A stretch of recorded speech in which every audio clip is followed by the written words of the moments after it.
All right, welcome back. Episode 233 of Chaotic Bean Talk. We are in person today again. Mike, how you doing? Good. Good to see you. Good to be here. Good divisional round. Good, excellent championship Sunday coming up.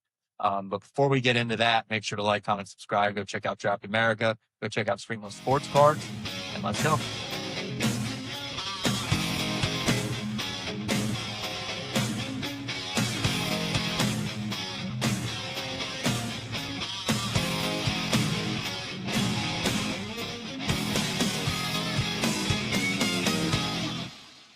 All right, so where do we even start here? I'm going to say Buffalo. Let's start in Buffalo. Sean McDermott, after another heartbreaking playoff loss. I mean, it's the same story every year. Pretty much, yeah. But he's out as head coach of the Buffalo Bills. Owner Terry Pegula said, "My decision to bring in a new coach is based on the results of our game in Denver. I did not fire Coach McDermott based on a bad officiating decision. If I can take you into that locker room, I felt like we hit the proverbial playoff wall year after year. 13 seconds, missed field goal, the catch. So I just sense in that locker room, like, where do we go from here with what we have?" And that was the basis for my decision. Now, in that exact same press conference, when Pegula was asked, "Why did you lose that game?" he said, "We lost on a bad call." So was Sean McDermott fired because of a bad officiating call, or was he fired because of repeated playoff losses? I'm actually not a massive hater of getting rid of Sean McDermott. I think there is something to it with John Harbaugh and Mike Tomlin, where a coach has been there long enough. There's been enough just bad experiences in the playoffs, bad experiences in the locker room, and it is time to move on and just find a new coach. But the fact that they promoted the general manager, Brandon Bean, I believe. He's the problem, isn't he? Yeah. So the roster is not quite where it needs to be. They knew they didn't have any big receivers. I feel like there was speculation, maybe Josh Allen had a hand in it, but I doubt it. I think, like you said a couple of weeks ago when we were here, if you go 10 years and you don't have a Super Bowl, well, McDermott was there 9, right? Not 2017 when they broke their 18-year drought. Yeah, I think that was. Yeah. And they didn't get by the Chiefs. Okay. But the Chiefs were out of the way. Yeah. And you couldn't get by 5 turnovers. Couldn't get by the Ravens. Yeah. The Ravens were out of the way. You couldn't get by the Bengals. Well, the Bengals were out of the way. Yeah. The Ravens weren't the team that they had problems with. They had lost to them in the playoffs. No. They lost to the Bengals in 22, lost to Houston in 19. They lost to the Chiefs 20, 21, 23, 24, and then Denver. So that's it. So it's just kind of the same story. I mean, the whole, the officiating thing, I'm not even thinking about that. Oh, I am thinking of that game. I'm thinking that they turned it over 5 times and they still had a chance to win. You should not ever in a playoff game on the road turn it over 5 times and be anywhere close to victory. And they had a chance, which means that they blew a lot of chances. And the turnovers were dumb. One was like a deep ball interception, I think, right? Well, that was the controversial one, the deep ball interception. There was another. No, not the one. There was the one not with the controversial call. It was earlier. Maybe I think it was when it was 23-10, maybe, or 20-10. And then, the call, whatever. But Brandon Cooks, you can't be counting on Brandon Cooks as a top receiver in the playoffs, or Khalil Shakir, or Coleman. Which Pegula also had something to say about Coleman, saying that the coaching staff was the one who pushed to draft Keon Coleman, and that he said the front office wouldn't have avoided drafting Keon Coleman, but the coaching staff was the one who pushed to draft Keon Coleman. Right. Why would you talk about a player in a press conference? Yeah. An active player in a press conference like that. Why play the blame game? Yeah. In public. Why play the blame game? Well, there was the fumble by Josh Allen. There was the James Cook fumble, and then the fumble by Allen on the 2-minute drive that did result in a kind of a game-changing field goal there. I always felt like he was thinking about lateraling it, and that's it almost looked for a second like he had it in his mind and maybe he just flinched enough that it forced the fumble. I saw Dan Orlovsky talking about the fumble and blaming the lineman who couldn't recover it, Oh, saying no, that no. he should have recovered it. It's Josh Allen. He's your quarterback. That's how you got there. But how about Josh Allen Not protect the fumbling, football? yeah. Just protect the football. I mean, he's holding it out here. Yeah, at the end of the half. I mean, so there were so many plays. You should just never leave the game in the hands of the officials. Yeah. But going back to the original point about McDermott, yeah, there's a sense that if it happens like 2 or 3 times, you're like, I don't know that you can say that they've hit their peak, but it weirdly feels like they have, at least with the roster they have. And if they don't go out and get some serious, playmakers, that's what I don't understand. It's not MLB. You're not the Pirates where you can't go out and spend on a player because he's just going to go to the Dodgers. I mean, in the NFL, okay, Buffalo's not a sexy destination, but they're a team that's close It's a to winning. sexy destination because you have Josh Allen. Yeah, right, exactly. Superman. It's not like, yeah, okay, you're not comparing it to San Diego in terms of, or they don't have a team anymore, but you know what I mean, or LA or Cleveland, wherever. Yeah, no Miami. one wants to go to Cleveland because it's Cleveland. It's Cleveland, but they don't win. If Cleveland won, people can overlook that, but they just haven't gone out. Like they're close. Yeah. You got to try to go out and maybe get that big time guy. Yeah. So I don't know. I don't like when owners are passing blame around. I mean, the owners should just put it on themselves, right? Because it always starts at the top. Yeah. Coaches put it on themselves generally. Although Josh I felt like Allen he did, but McDermott was kind of blaming the officials, wasn't he? Oh yeah, he went out right out and said it. Yeah. Yeah, you can say what you want about the officiating. I mean that the catch is very debatable. I think I'll say that. I'm not taking an official stance on the catch because it is debatable. That's such a tough call.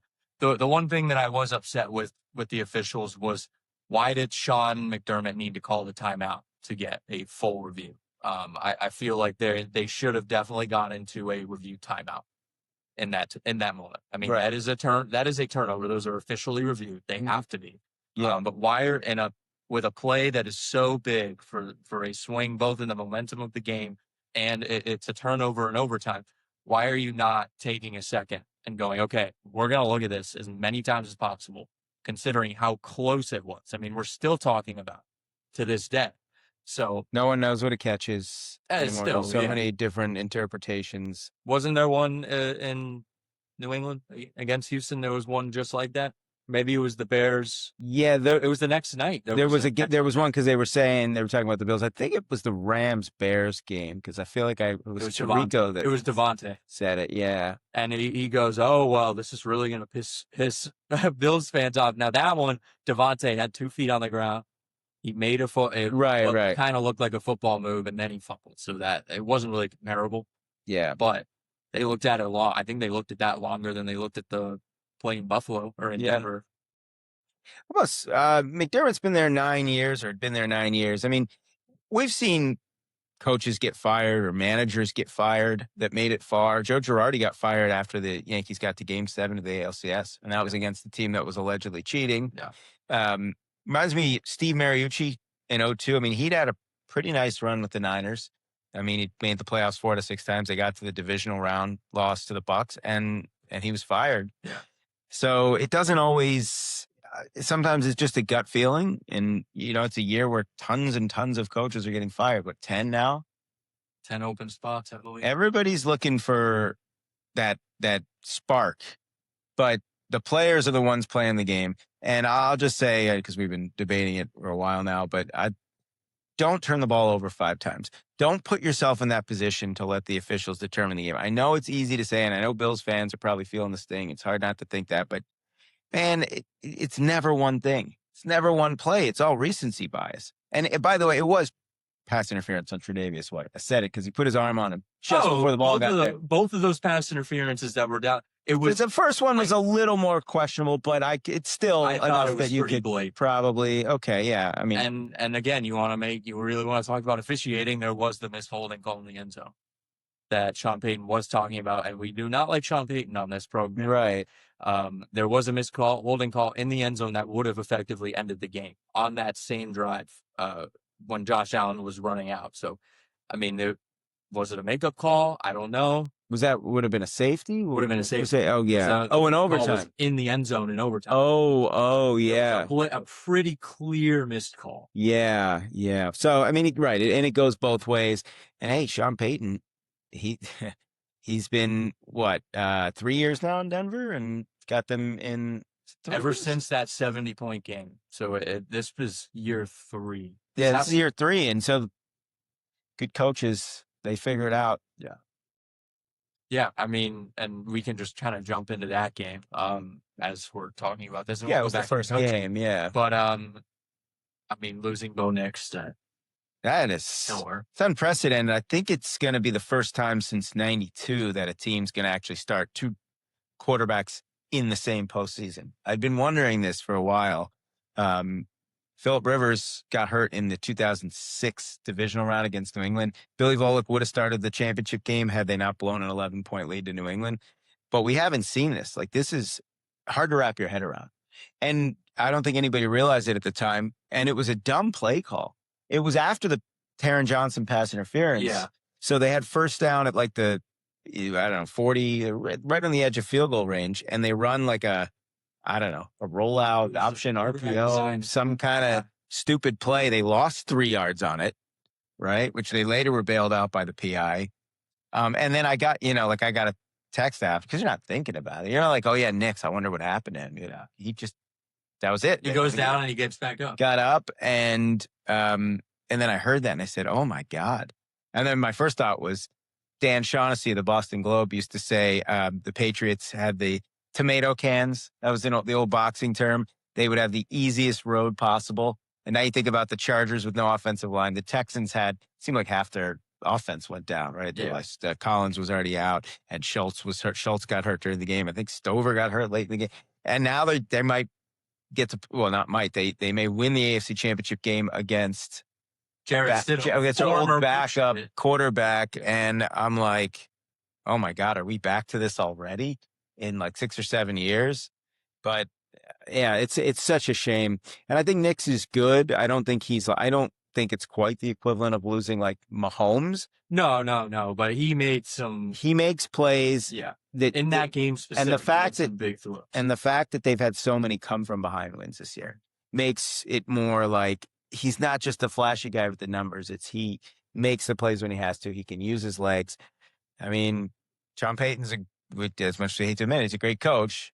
He's gotten them this far. They're 15-3. But I don't know. I just don't like that their defense gave up 30 points while still getting 5 turnovers. Yeah. Usually you get 5 turnovers and your defense that good, you're holding your opponent in the low teens. Yeah. And Buffalo got 30. Well, and it was one of those games where it kind of felt like Denver was a little outclassed, where no matter how much they went up by, the Bills just felt like they were hanging around. They were still in it.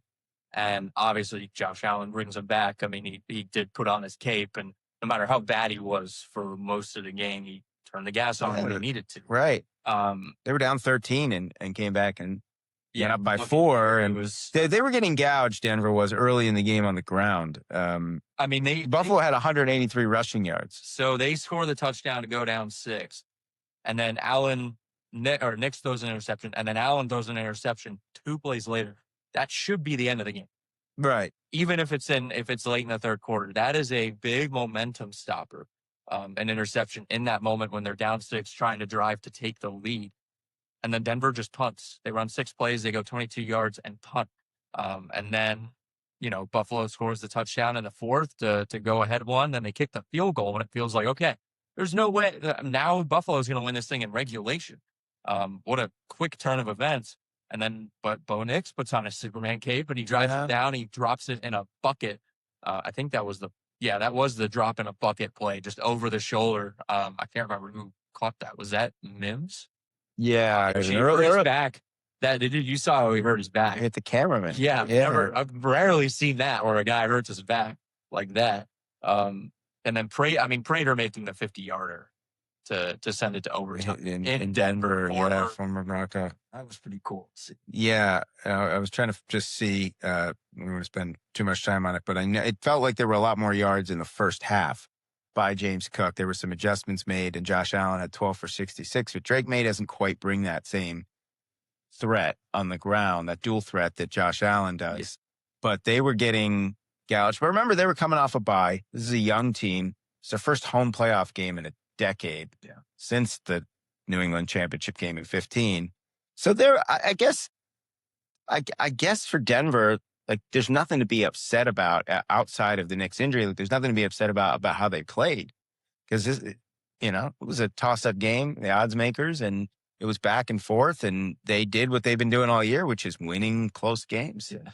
And people thought, well, they probably weren't going to be able to do that in the playoffs, get away with it, but they did enough. Yeah. 5 turnovers is what they needed, but it was enough. Yeah.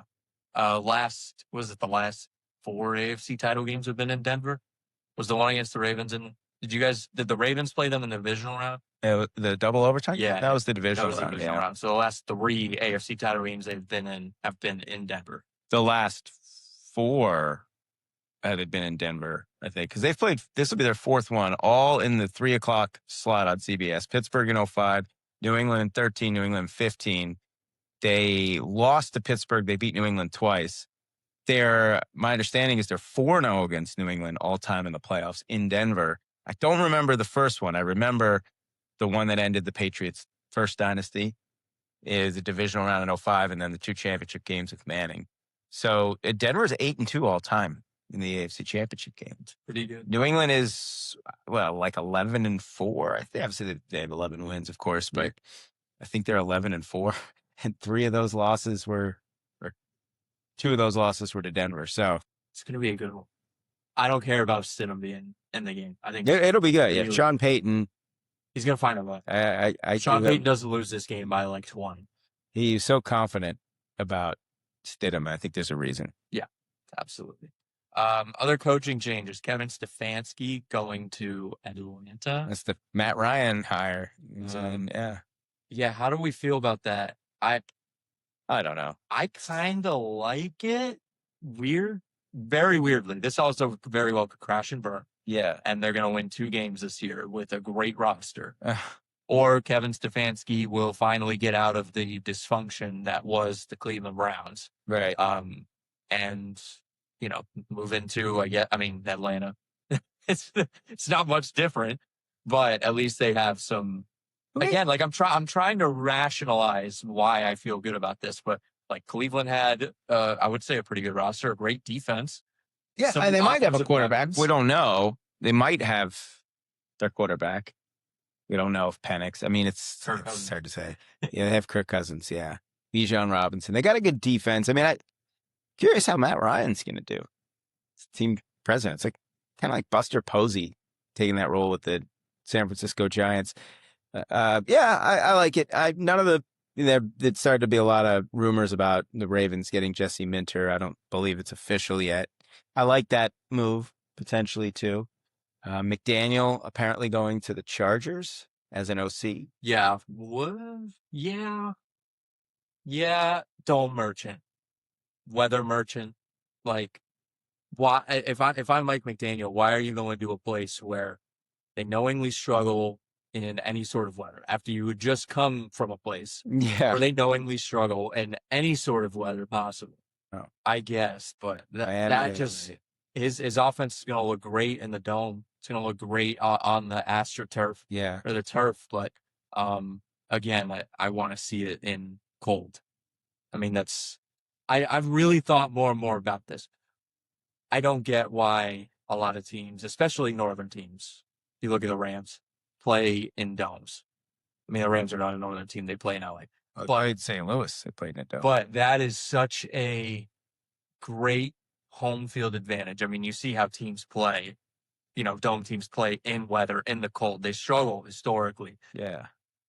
And you're not always going to get the number 1 seed. And I mean, as a Colts fan, we are a dome team in a northern stadium, and we historically have had collapses in New England. Yeah. When it was cold, when it was rainy, when it was snowy, Peyton Manning could not play in the cold. He had to go to Denver to figure that out. It was warm for those championship games they played in Denver. Yeah. Edelman was talking about that.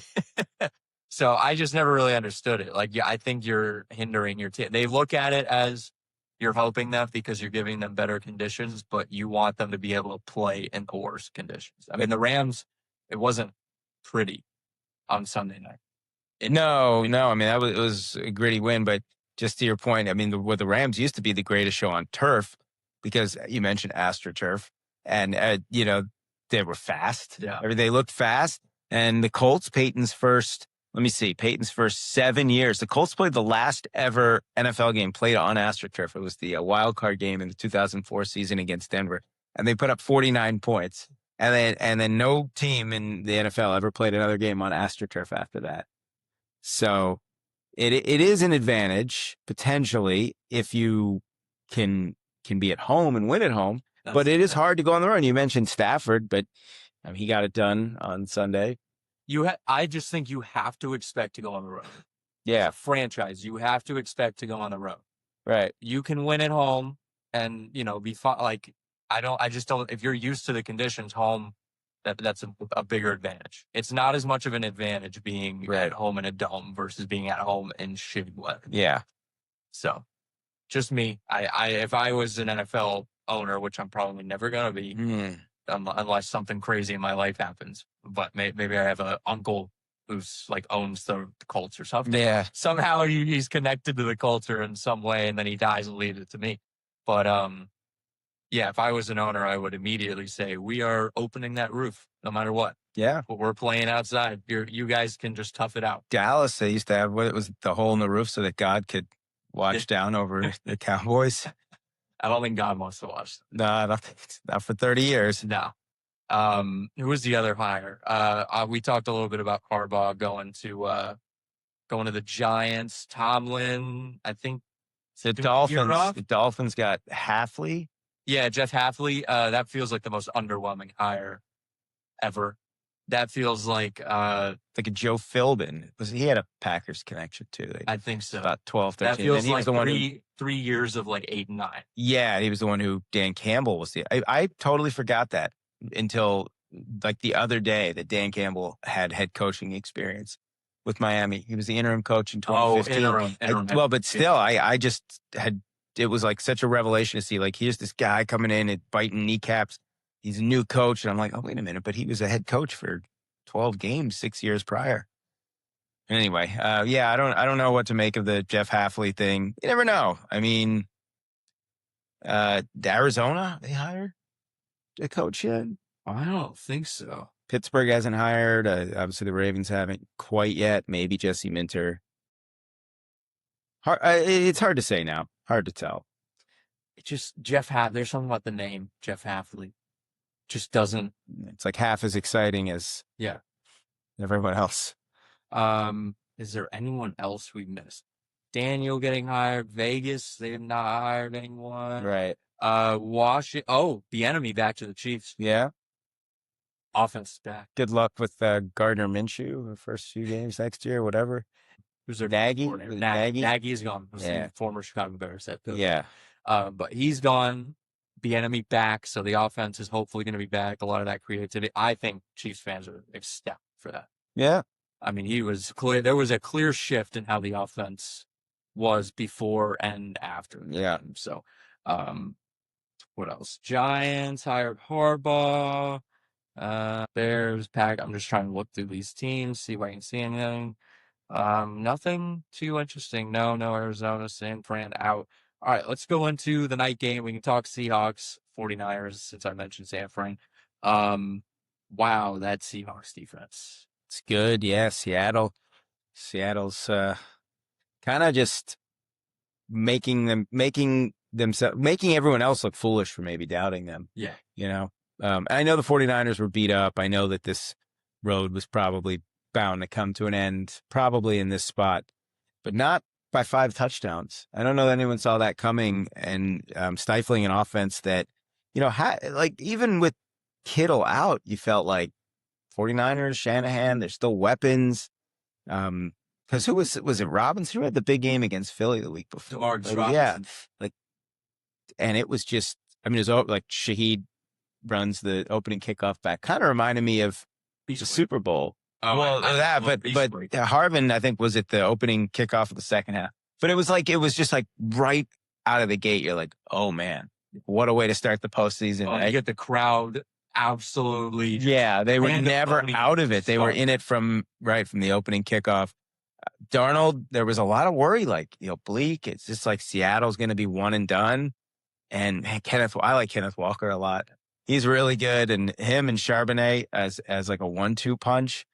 And their defense, the front, Purdy was like, it was like watching Mahomes in the Super Bowl against the Bucks. It was like, what was that one? They were showing the stats. He ran like 50 yards to throw an incomplete pass. I don't know, it was 50, but it was a lot, 25 yards. Here, I'm going to read this Darnold stat line.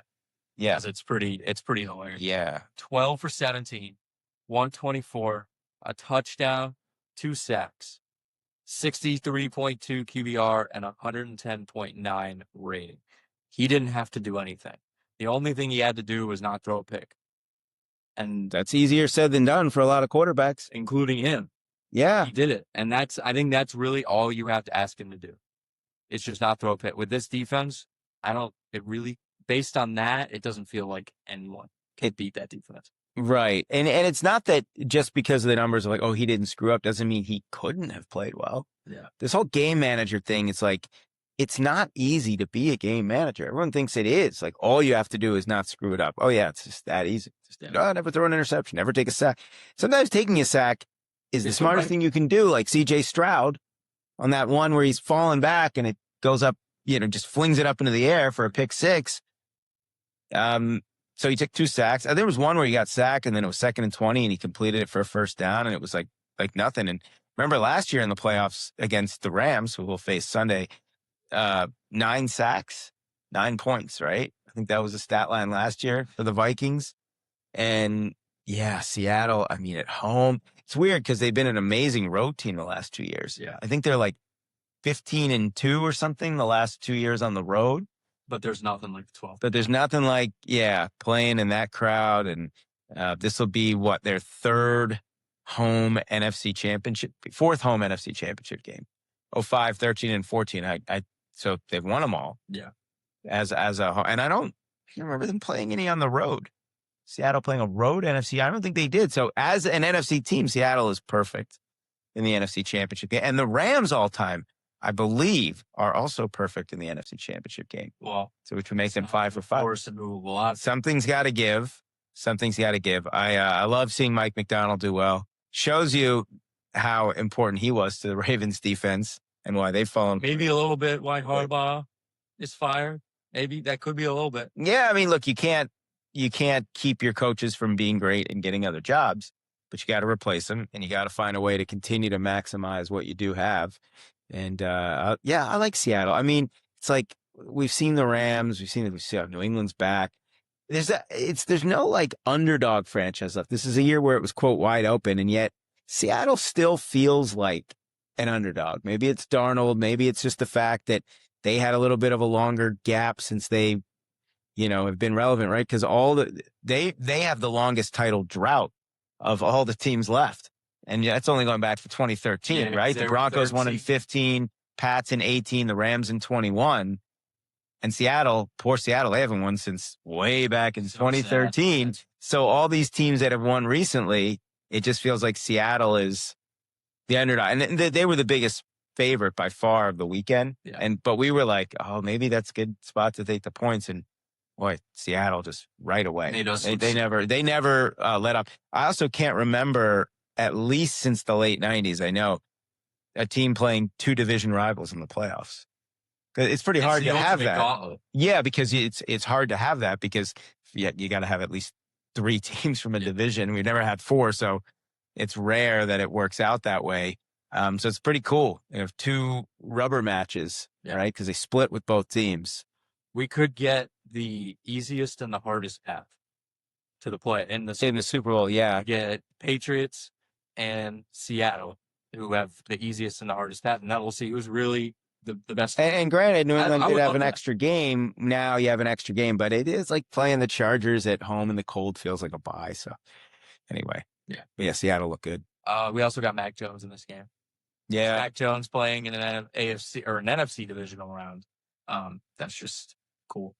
Yeah, well, it was a long look, Kyle Shanahan did a great job. 49ers I don't think anything to hang their head about. Yeah. In a brutal division, they won a playoff game. They knocked out the defending champs on the road last week, playing with so many guys. I mean, Kittle and Warner and Bosa. It just eventually it's going to catch up. Yeah. We just didn't think it would catch up quite with the thud that it did, but it caught up to the Niners. Yeah. Let's talk about a team who has been to less AFC title games than the Seattle Seahawks have. The Houston That's right. Texans, That's right. Seattle New and England Patriots. yeah. Oh man. 0 for 7 now. I'm going to say CJ Stroud is not going to be the quarterback of the Houston Texans. I think there's a good shot of that. Dan Orlovsky mentioned it before. Great line. He's like, if CJ Stroud played a bad football game on Sunday, the Texans would have won. You know what I mean? Like he just played one of the worst games imaginable. Sometimes stat lines are deceiving, right? Sometimes like, the QB, like the receivers drop balls. The QB 28 rating. He looked like a deer in the headlights, and he's looked like that for a while. He looked like it against Pittsburgh. Yeah. I really didn't. I was kind of thinking, I was like, Houston's defense is really good. They got 3 turnovers. They were all over. This is one of the best since the Ravens. Yeah. And they won, what was it, 10 in a row going into that game? And it felt like, for all the world, when they were up 10-7 and they had the ball, you're like, they've got a chance to take control of this game. They need to start running. They couldn't run it at all. Marks had like 14 for 17. So that was, and New England's defense is good, like very good, maybe. But I just could not. It's a Mike Vrabel kind of built defense. It is a yeah. Like they fly around. The linebacker play is amazing, and you can tell defensive backs, man. Yeah, you can just tell he has like his claws and especially in the linebackers. They have one of the best linebacker play that we've seen. Yeah. In the league this year, and he was Mike Vrabel, so of course. Yeah, they just seem fired up. They are flying around. They seem like an aggressive defense. How about Carlton Davis? Yeah, Bucks. Won a Super Bowl, 2 picks, and Christian Gonzalez. Man, he's one of the best in the game. Mm-hmm. And pass rush, picked up Milton Williams. It was good. But they retooled their roster. I don't think anybody, even spoiled Pats fans, could have expected 4 wins, and then 16 wins. They won 15 out of 16. 14 in the regular season. So yeah. Yeah, because they were 1-2. They lost to Vegas and Pittsburgh among their first 3 games at home, no less. Only loss was that was when 21 they turned the ball over like 5 times against Pittsburgh. Something like that. They had a ton of turnovers, and they only lost by a touchdown. And they could have easily beaten Buffalo. They had a 21-0 lead, I think, right? Or 17-0 or 21-0. 21. And so they are like, there's nothing cheap, because everyone was pointing to the schedule, and I pointed to the 99 Rams. Although in the 99 Rams in the playoffs beat some good teams. Yeah. Patriots, I don't know if I'd call the Chargers and Texans. They're good. They're not elite. Chargers, I think, are better. You're probably right. And look, Denver, even with Stidham, might be better than, it probably is better than both of those 2 teams. But I don't know what to say. I think Stroud, and I could not believe we didn't see Davis Mills just for at least 1 series. I know. That, I was saying it after the second pick. I'm saying it just looks, it's like a pitcher who just doesn't have the stuff. And you're just thinking, he's going to figure it out. And just the eye test tells you, his body language is telling you, he's not going to have a good day. Yeah. They're going to tee off on him. And that's exactly what Stroud was. And I can't believe that they stuck with him. And it just kept getting worse. And they were still in the game. It was 21-16 going to the 4th. It didn't feel like New England did all that much. They had a couple of the big plays that they needed. They had the 4th down touchdown, and then they had the long touchdown. Booty. Great catch. But tough for Houston, man. I mean, this felt like, but they're just like Buffalo. It's just, this year is just reinforcing that.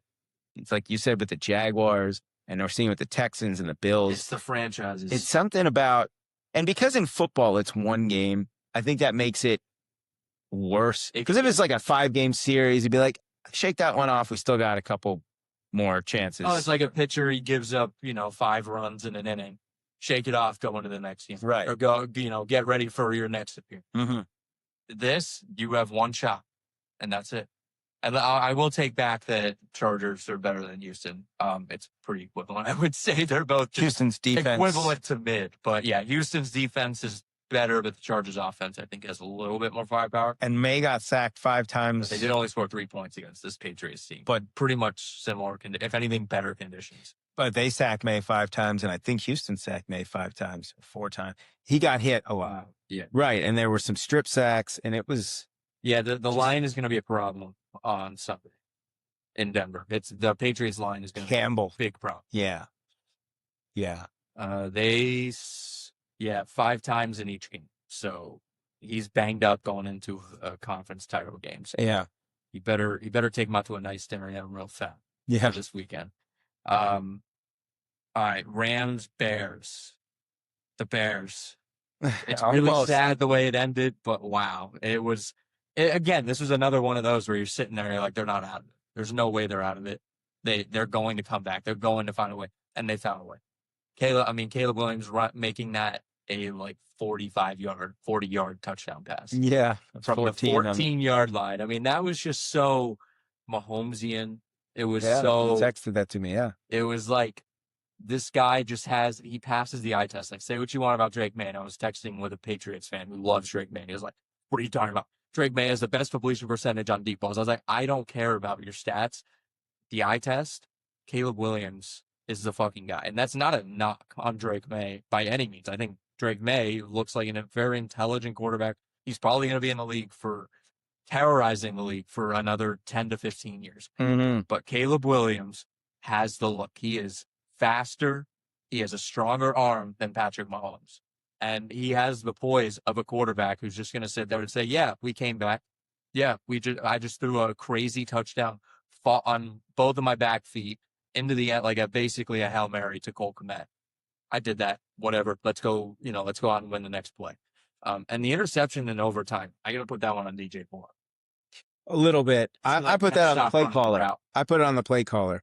Couple of checkdowns. You're in field goal range. You got a chance to win the game. Yeah. I couldn't believe the call. Which maybe that was Caleb Williams saying, I want to take a shot. Maybe that was the Brett Favre gunslinger. To heck with it. I'm chucking it up there. I want to actually start with the Rams real quick. Stafford had under 50% completion percentage in this game, and he was sacked 4 times. And for the most part, on a cold, snowy day and dome team and all that, their offense looked kind of out of sorts. But, and Nakua, 556. Actually, Parkinson was tied for most yards on the team. And nobody on the Rams offense had a great game. Kyron Williams on the ground was solid, 21 for 87. But the Rams kind of came into this playoffs. A lot of people were picking them to win the Super Bowl, and so was I. And I was actually just surprised with how efficient the Bears defense was against them. Because the story was just the Rams offense, and then can Caleb Williams keep up? Nobody really talked too much about the Bears defense. And I think Dennis Allen's a good coordinator. I think they need to get better on defense. Brisker, is that his name? He had a big game.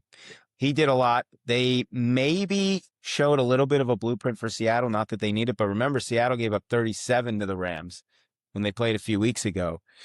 I would say that this might be the grittiest win that the Rams have had in the McVay era. I would say, because the year they won the Super Bowl, remember they had 2 home games and they were close. And then 2-1 was close. And then the Tampa one, they blew a 24-point lead. We thought that was Brady's last game, and then Stafford a cup and they kicked the field goal.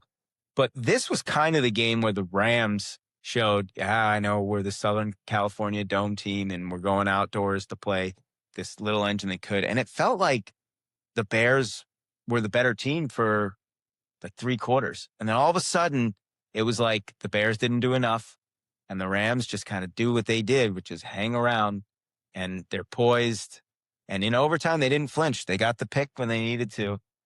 I just think that's what makes the Rams so dangerous, is like that. It's the same thing you said about Caleb Williams, the unflappability of Caleb Williams, but the Rams' whole team has that. Yeah. And McVay has that. Where is McVay in all-time coaches?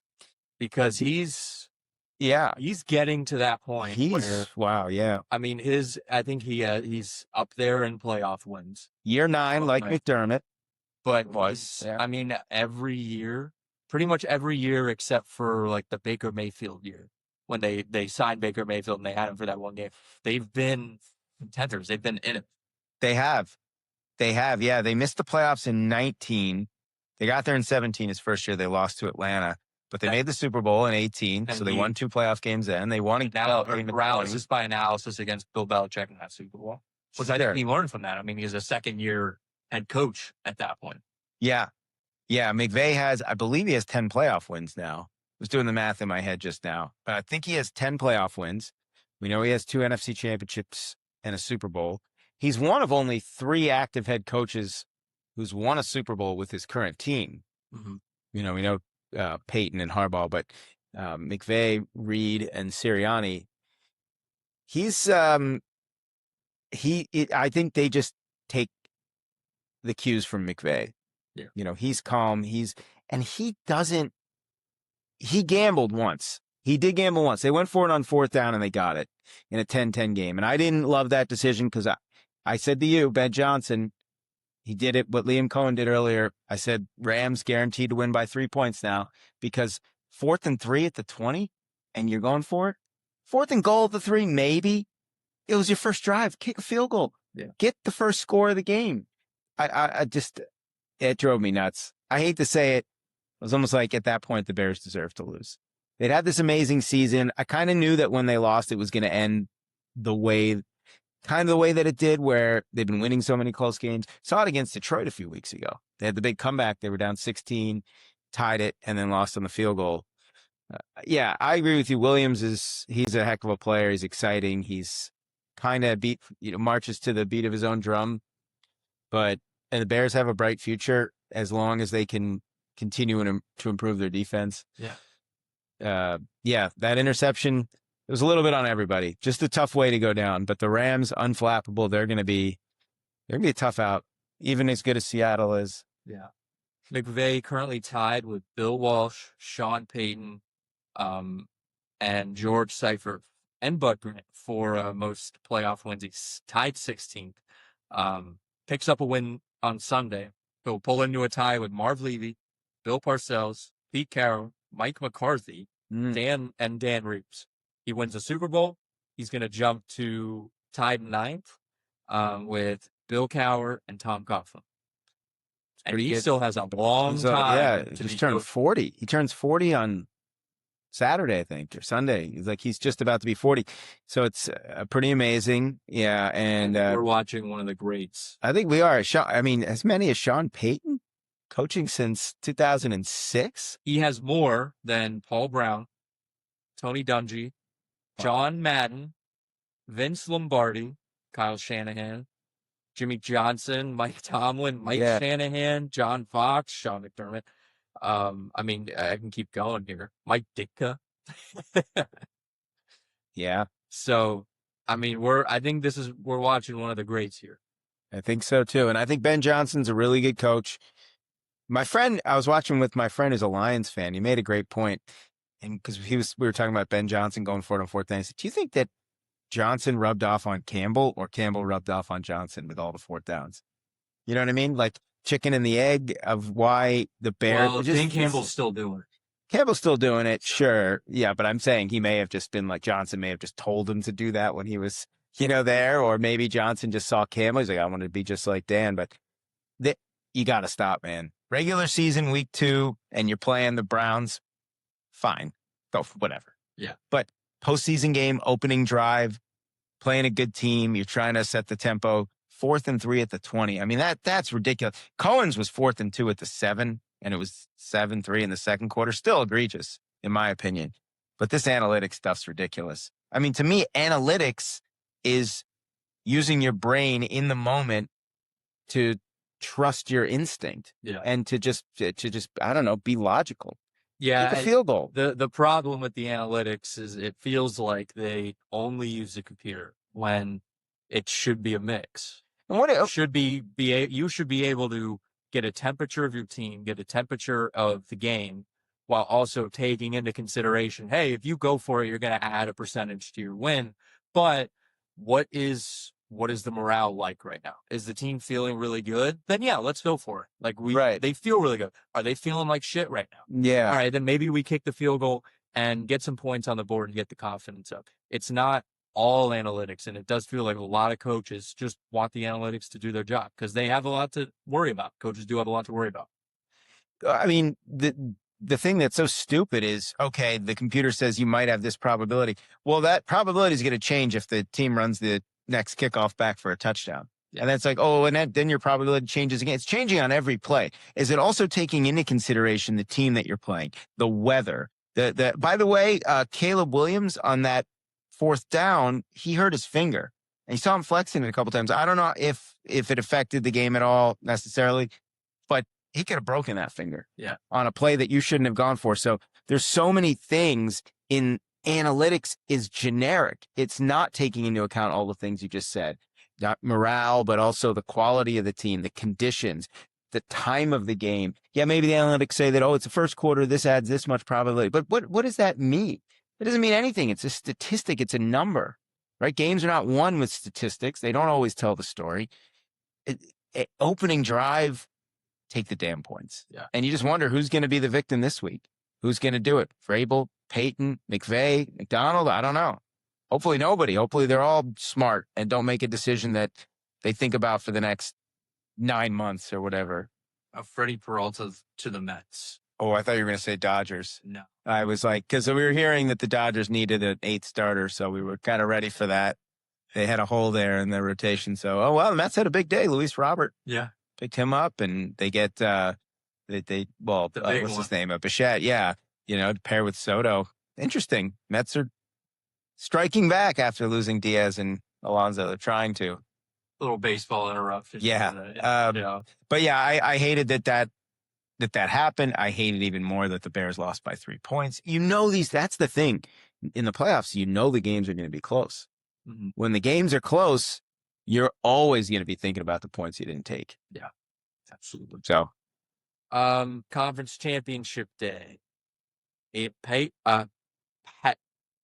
not say it? Patriots, Broncos. I was trying to say Pats and Patriots at the same time, and for some reason, Patriot. Patriot. The Patriot. Yeah, the mascot. Yeah. In Denver. Uh-huh. I mean, the key to the game here is Jarrett Stidham. Can he just... Again, this is a Sam Darnold thing. Can he just not turn the football over? Is that it? I think he's going to also have to make some big plays. I think Denver's got a really good defense, but I wasn't overly impressed with what I saw. Again, could it have been rust? Could it have been the fact that they had Josh Allen? It's Josh Allen, dual threat quarterback. It's just, I would say these are the two best coaches in the AFC facing off too. Peyton and Vrabel. It's hard to. You can say maybe Andy Reid, but this is there's so many symmetrical things. I love this. Like this time of year, I just go nerd for all the old, like 2015, number 2 Patriots, number 1 Broncos. Well, Patriots were a road favorite. That year, Denver started 2 quarterbacks. It's 10 years in one day. 10 years in one day. The winner goes to a Super Bowl ending in the number 0, played at Levi's Stadium in Santa Clara, right? Denver was, again, they were the 1 seed. They beat Pittsburgh the week before. They weren't overly impressive when I remember in that game. They beat them by a touchdown, the Steelers. And New England is, as we said, 0-4 all time in Denver in the playoffs. 0-3 this century. Vrabel was on the 05 team that lost in, 05, 15. They playing again in 25. They also met in 13. Maybe it is scripted. Maybe Stidham's going to have to, he's going to have to make some big plays too. He may have to be a game manager, but they're going to have a few big plays in the passing game. I want to see how well New England runs the ball. I think if they set the tempo, like we were saying, the biggest concern might be Drake May and his ability to stay upright and not get sacked and hit, and it changes the tempo. Can New England establish the run game? I remember the last time, actually the 2 previous championship games, if I'm not mistaken, New England never led in those games. They played from behind the whole time. Now, I know that we're talking about 10 and 12 years ago, Well, could we see another one of those early fourth down just to set the tone? Belichick went for it 3 times on fourth down in that 2015 AFC Championship game. They ended up losing by 2. There was a missed extra point, and then they went for 2 at the end because they had to. No pun intended. But Denver's a 5.5-point underdog. I feel like that's a Vegas trap. They want the money to go into New England, but Denver won 14 games. Nix is good. I said this. He's good. He's very good. And he has a knack for winning. It's just something, you're right. Something tells me they're not just going to lay down in this game. Like I've been terrible picking games lately, but I want to take the points. I almost want to take Denver to win because it is still, Nick Foles had his little funny tweet. Backup quarterbacks. Well, at the office, you know, some of the guys have been talking. There's no way. There's no way. I was like, listen, guys. That's when there's a way. Tom Brady lost to a little guy in the Super Bowl by the name of Nick Foles. Yeah. So, and that was a great Patriots team too. Yeah. They scored, how many points did they score in that game? Brady, I know Brady had over 500 at 33 points. I mean, if I told you that Tom Brady threw for over 500 and scored 33 points in the Super Bowl, what would you tell me? He fucking won. By a lot. By a lot. All their Super Bowls have been close. It's just the unprecedented thing that we said, and we haven't seen this since 92. And that was different because that was Jim Kelly coming back from injury. People have mentioned Foles. They mentioned Jeff Hostetler. The difference was those guys had started previous games in the playoffs. This is Stidham's first start in any capacity since a really ugly season finale against the Chiefs in 20. I'm sorry. So it was 23 when he was with the Broncos. I'm just thinking there was a game he had against the Chiefs where they were horrible, the Raiders. Like the Chiefs got the 1 seed and Stidham did nothing. He's 1-3 in his career. He had good preseason numbers for whatever that's worth. There was a time when the Patriots, or at least fans, were high on Stidham as a backup. I remember. Yeah. I remember very well. You're going to need to see a lot of RJ Harvey in this game. How about oh God, what's his name? The lineman who caught the touchdown. What Jason Kelce had a name for it. Crumb, yeah, but he had he had some kind of nickname for it. It was like a lineman getting the touchdown or so. I forget. It's gonna drive me crazy. Here, this is actually kind of funny. So I'm looking at the ESPN app and it has like the season leaders.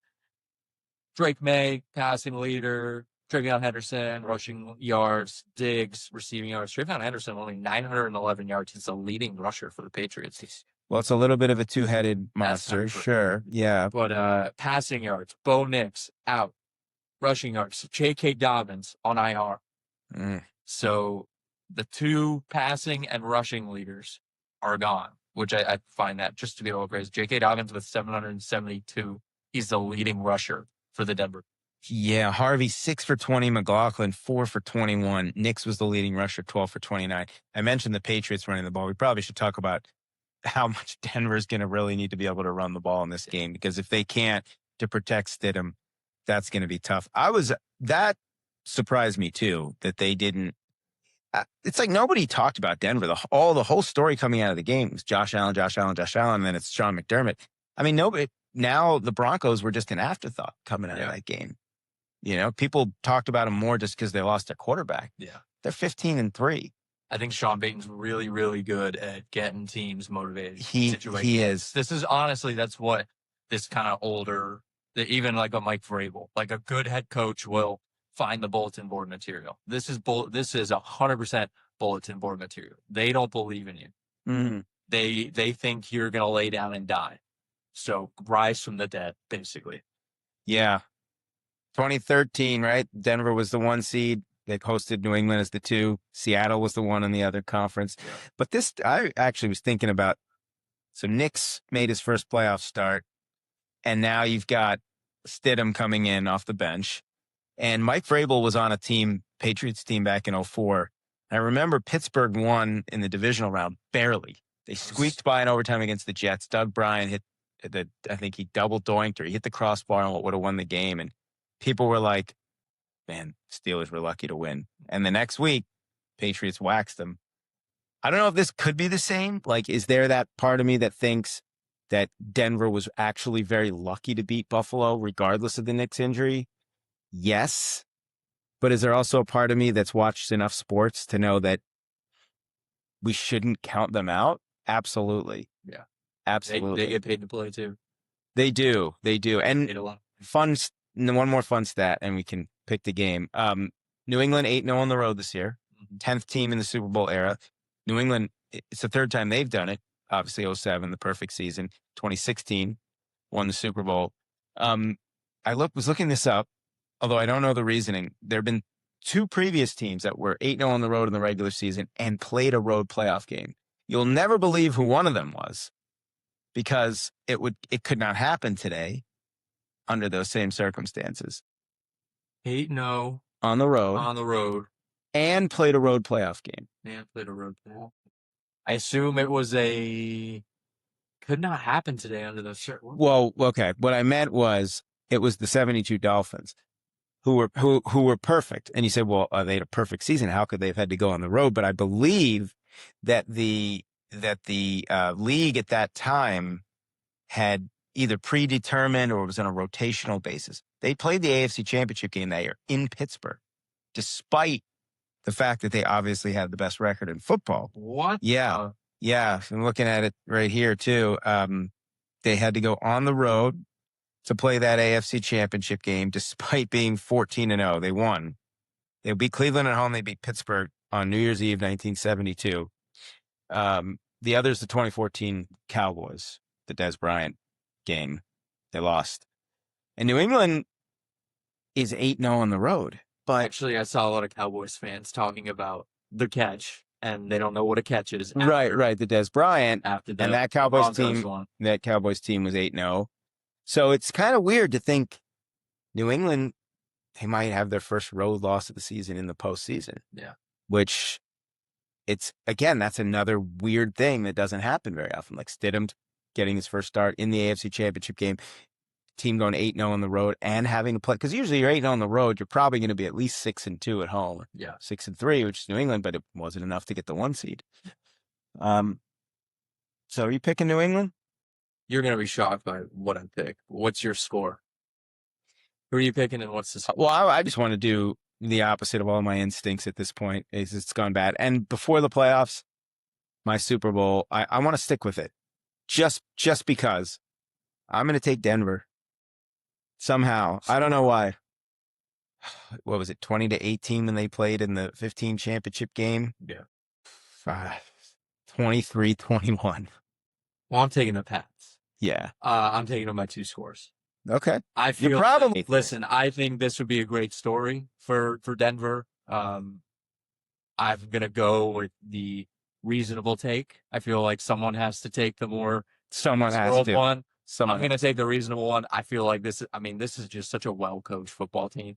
And Sean Payton, obviously, it is a well-coached Broncos team, but I feel like Vrabel and Drake May, like it has to be done here. I'm gonna go 24-13. I think you get a touchdown from Denver, but it's going to be a couple field goals and a touchdown from Denver. And New England's going to score. I think they're going to be up 10 pretty early in the second half, and they're just not going to let it go.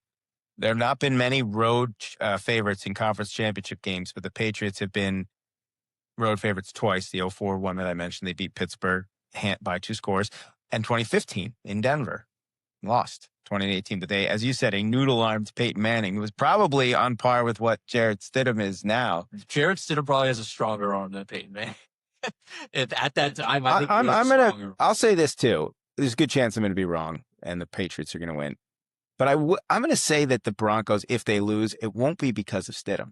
It'll be because they don't run the ball, or because their defense is not able to produce 5 takeaways again. I could see Sean Payton coming out on that first drive and they throw it 3 times in a row.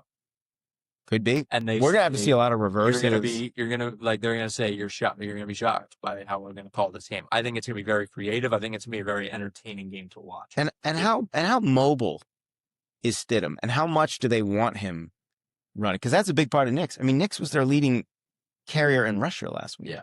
Which that's not a formula for winning. I mean, the way they won the game last week, they got all the turnovers, but they got outrushed. They got outgained.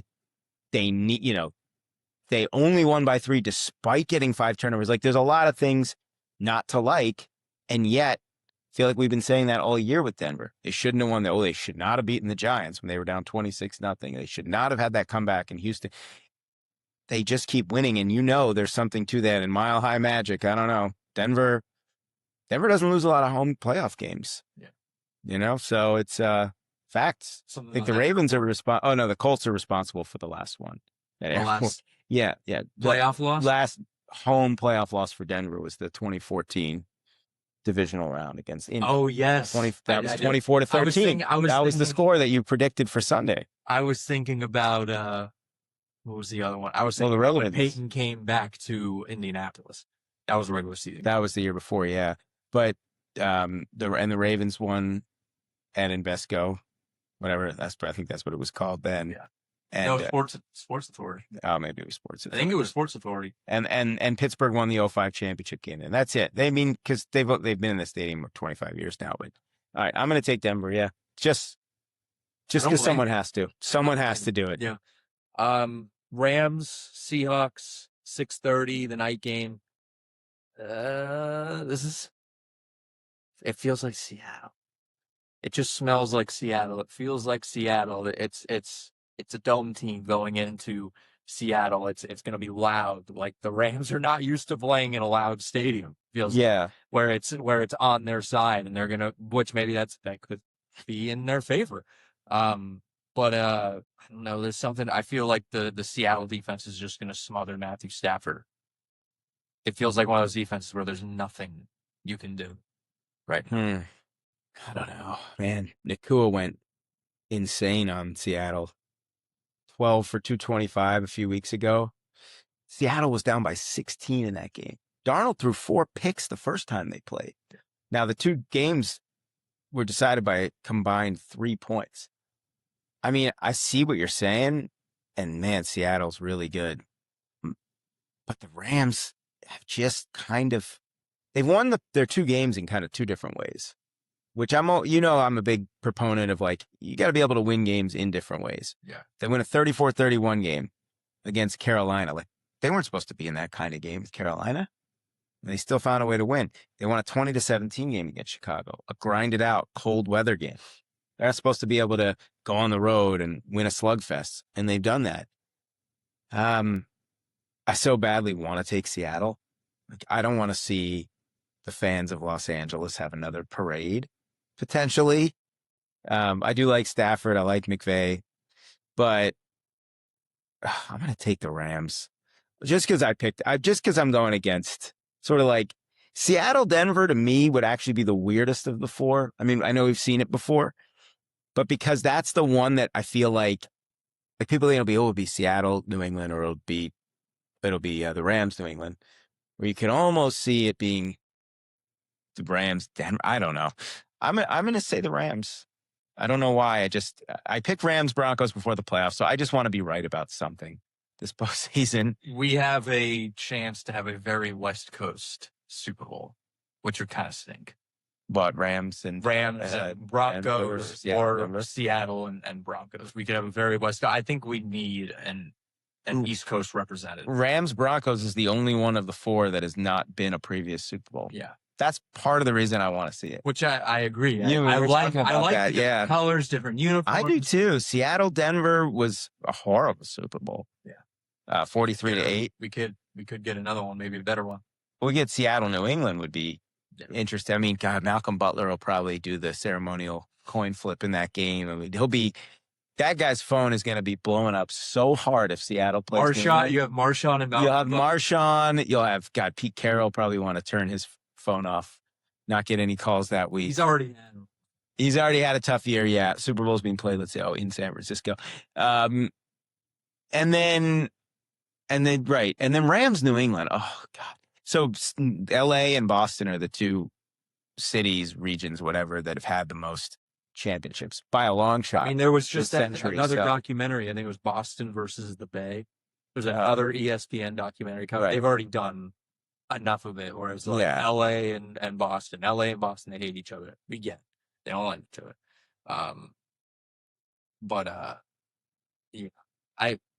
I guess you're hoping for Broncos Rams. in the Well, I would like to actually see Broncos Seahawks, but I'm going to pick Broncos Rams. I'm going to say the Rams win. I think they said last week 26-21. I'm going to say they win another 3-point game. They just keep this thing going. 27-24 in overtime. Another overtime game in Seattle. No, who caught the winning? Was it Jermaine Kearse? Yeah. No Jermaine Kearse, although he might be on it. Seattle bring back. Well, remember, he had what could have been one of the greatest Super Bowl matches ever. Right. That Malcolm Butler tipped that ball up. Yeah. That was like, oh my God, Butler was going to have to think about that all offseason, not getting that interception. To heck with it. I think Rams Broncos is the matchup that people least expect and least want to see. We haven't had both road teams win in this round since Rams Patriots in 2018. So, I mean, it does feel like it's probably going to be, I don't know, Rams Patriots seems like that's the one I want the least. That is definitely the one. Boston and LA. Oh, they would never stop. The Boston versus LA. Well, the Dodgers are helping LA catch up. Boston's at 12, I think, right? Pats have 6, Sox have 4 this century. Oh, no, I'm sorry, 13. Celtics have 2 and Bruins have 1. In LA, the Dodgers have 3. Again, I don't know if you count like the Anaheim Ducks, the Angels, they have 1 each. The Lakers have 6. I think the Lakers have 6 since 2000 because they had the 3-peat and then they won in 09 and 10 and then they won in the bubble in 20. So 6 and 3. 5.5. Count the right. Well, the Dodgers might as well count that as a half. And then the Ducks and the Angels and the Kings had 2. The Clippers don't have any. So if you counted, oh, and the Rams, they have 1. So, yeah. Okay, so take out the 2 Anaheim. It's 12. LA's got to catch up. Screw it. Rams, Broncos. Why not? Let's get a new Super Bowl matchup, if nothing else. Stidham and Stafford. If there was the repeat Super Bowl matchup, I am Which one do you want? perfectly happy with Seattle. If there's going to be a repeat. If it's Seattle, Denver? Pats, Seattle. Oh, Seattle, Pats, yeah. I mean, that was a great Super Bowl then. And It was. I hope it'll be a good one now. It was, yeah. I'm going Seattle here. I'm going. Did I say 26-21 last week? I'm not doing 26-21. I don't know. That was just calling to me. Yeah. 26-21. No, I'm going to do 24-18 Seattle. Okay. Defensive battle. I don't think you see Matt Stafford get over 20. But I was very wrong on a lot of my picks last week. I was 1-3, so. I feel like deep down, I'm feeling like you're totally right. It's going to be New England, Seattle. I just have to be the contrarian. Wild card round, I was very good. A lot of my scores were pretty You damn were. close. We did all right last week. I think I had the Pats with 16 points. I think I went 3-1. Actually, let's see. And I had the Rams, the Seahawks, and the Patriots, and I lost the Bills. So, yeah. I think I had Buffalo 24-20. It didn't work out. I had New England 19-16. So I got 16 right. I had Seattle 16-10. So I was a little off there. And I had the Rams 27-23 maybe? Something like that. Like a 4-point. Yeah. I mean, the Rams didn't cover. That was actually, Chicago was the only underdog that covered. Bills 24, Broncos 20, 16-10 Seahawks, 19-16 Patriots, and 27-23 Rams. Okay. Yeah. That was pretty close. Yeah. But my only close one was the Patriots 24-14. Right. The 2 score. The other ones I had Bills 28, Broncos 25, 23-19 49ers, and 32-27 Bears. So ugly week from but all right, and then a little bit of national championship talk, and then we'll get out of here. Yeah. Fernando Mendoza, Super Fernando, the dive over the end zone or over the end line. That's what everyone's talking about. I mean, that dude was Superman. Like that was if there was to be a Heisman moment in any game, I think that was it. Tom Brady was on hand. Welcome to the Raiders, Mendoza. The Mendoza line. It's a famous baseball term, and he hit 200. Yeah, it was a really good game. That's really cool. We haven't had a lot of good stories in sports. It's been a lot of the same teams. We're in like a run of dynasties again, which I don't love. We have, Dodgers repeat, UConn's repeated, the Panthers have repeated, the Chiefs have repeated. We saw the Eagles and Yeah, I guess the Thunder were new, but like they're a budding dynasty. We haven't had like a kind of a more rags to riches story. 16-0. I mean, that is the ultimate rags to riches. Yeah. Yeah. They haven't won a bowl game since '92. Crazy. Up Was that until Trent this Green? season- Probably. That was probably Trent Green. You know, I know he was an Indiana quarterback. Up until this season, they had won 3 bowl games. Wow. This playoff, they won 3 bowl games. Transfer portal. It's a real thing. I mean, that's Kurt Signetti too. Yeah. Kurt Signetti. I mean, what did they do it without? They did it without a single 5-star. Wow. I think. Amazing. And what it's not going to get talked about a lot, but on that the touchdown drive where Mendoza finished it off with the touchdown, there were 2 fantastic catches where he did not. I mean, he did not throw the best ball. Yeah, the number 10. I can't remember his name, but yeah, fantastic balls or horrible balls that are thrown. He makes some crazy acrobatic catch. One of them, he landed on his back. He had to like come back to it. It was amazing and just awesome to see like this team just rally around this guy. Maybe when he didn't have his best stuff. I'm happy for the offensive lineman who false started and that could have cost Indiana the game because they were trying to run it out. It was 2nd and 1. So they get a first down or a touchdown. It's over. Yeah. But then they had to kick the field goal, and Miami I think they got into Indiana territory before that pick, or they were right around midfield. So Miami, he threw that pick down in the ball would have set him up around 10. Right. And that was, and Carson Beck, he's like 25 years old or something. They asked him, what is this? Winky. Yeah. Yeah. They asked him, what are you like? Are you going to be at class tomorrow? And he was like, what are you talking about? I graduated. I don't have class. It's like, this isn't fucking college football. Yeah. He's probably in like some sort of grad school, and he's taking classes maybe this semester. He's taking like 2 classes in grad, but still. But Miami, I think them being in this game as what were they, a 10s? No, they ranked. They were the number 10 seed. That's insane. I didn't even know there were. There's 12 teams. So, but Ohio State won it last year as a little old, like 6 or 7 seed. So, well, then Miami beat Ohio State, and Miami kind of proved that they belonged. Like they didn't just get to the title game and roll over. And there were a lot of opportunities where it looked like Indiana was just going to put their foot down. I think it was the field goal that went off the upright. It was 10-0 at half. Wasn't it 10-0 at half? Yeah. And Indiana was getting the ball. And to Miami's credit, they just kept scrapping back. And I think they should be really proud. Yeah, they should. They absolutely should. But, I mean, Carson Beck, like he shouldn't play another down with college football. That's really the thing that kind of gets me. And it's more about like all this shit going on. It makes it really less enjoyable. You have a guy playing, he's 24, I think right now, 25. Yeah. And also, I would have just been curious to see Michael Irvin's reaction. 23. Michael Irvin, that man is, first off, his position at Miami, it's just Michael Irvin.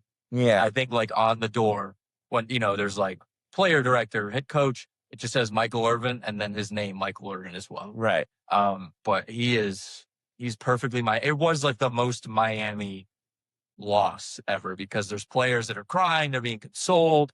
You have Ray Lewis screaming like, I will fucking kill you if you throw a pick at Carson Beck before the final. Yeah, yeah. Which, I mean, we don't know about Ray Lewis's past. He could have actually killed someone. So if you're Carson Beck, you're like, holy shit, I might actually die after this game.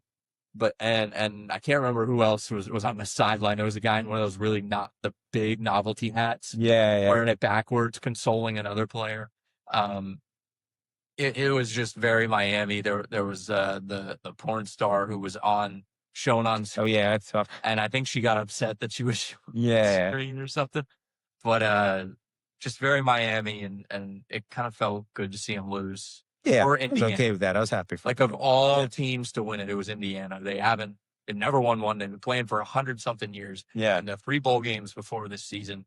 I mean, their overall record is horrible. It's so bad. Yeah. I heard some things about Kurt Signetti. So apparently he was actually the director of player recruiting and the wide receivers coach at Alabama when Nick Saban started at Alabama. And Saban coached under his father, Frank Signetti. And Nick Saban had picked Miami to win the game. And there was 3 out of the people who picked, the game day.